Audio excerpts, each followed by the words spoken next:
महाराष्ट्रामध्ये 35 जागांवर लोकसभेच्या निवडणुका झाल्या, मतदान पार पडलं। यावेळेस महाराष्ट्रामध्ये 2019 सारखी मोदी लाट नाहीये। यावेळेस महाराष्ट्रामध्ये 2 वर्ष झाले फोडाफोडीचे राजकारण झाले।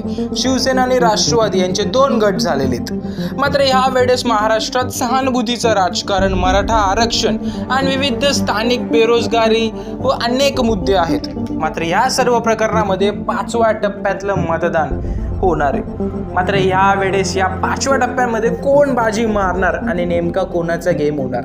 महायुती विरुद्ध महाविकास आघाडीचे या सामन्यांमध्ये मुंबई कोकणचे काही सीट व त्याचबरोबर उत्तर महाराष्ट्रातल्या काही सीटवर जे ते वोटिंग जे होणार आहे। पहिली सीट घेऊयात आपण मुंबईच्या ह्या 6 सीट, मुंबई उत्तर पश्चिम, मुंबई पश्चिम उत्तर, मुंबई ईशान्यची सीट, अशा सीटमधून जर आपण पहिली लढत बघितली तर ती प्रामुख्याची पियुष गोयल विरुद्ध पाटील यांची।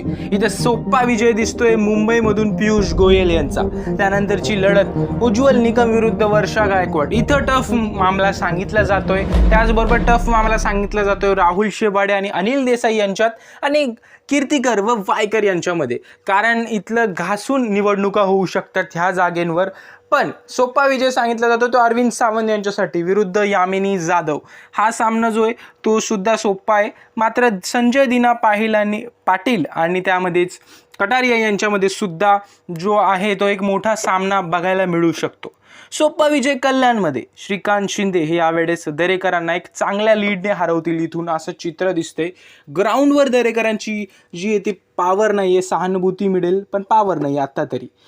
आणि जर आपण बघायला गेलो तर पालघर, दिंडोरी, नाशिकमध्ये पालघरमध्ये ठाकरेंकडे ही जागा जाते, नाशिकमध्ये राजाभाऊ वाजे यांचं वजन जे ते कडक दिसतंय। त्याचबरोबर दिंडोरीमध्ये घासून सामना होईल आणि धुळ्यामध्ये जवळपास भाजपला लीड मिळेल अशी स्थिती दिसते आहे। आता यावर तुमचं मत काय? कारण येणारं राजकारण महत्त्वाचं असेल, कारण इथून या सीट सुद्धा तयार करू शकतात पूर्ण महाराष्ट्रातलं गणित। आता 48 जागांवरचा जो टप्पा असेल तो पूर्ण क्रॉसओव्हर केला जाईल। आता यावेळेस बघायला मिळेल की 4 जूनला कोणाचा डंका वाजतोय।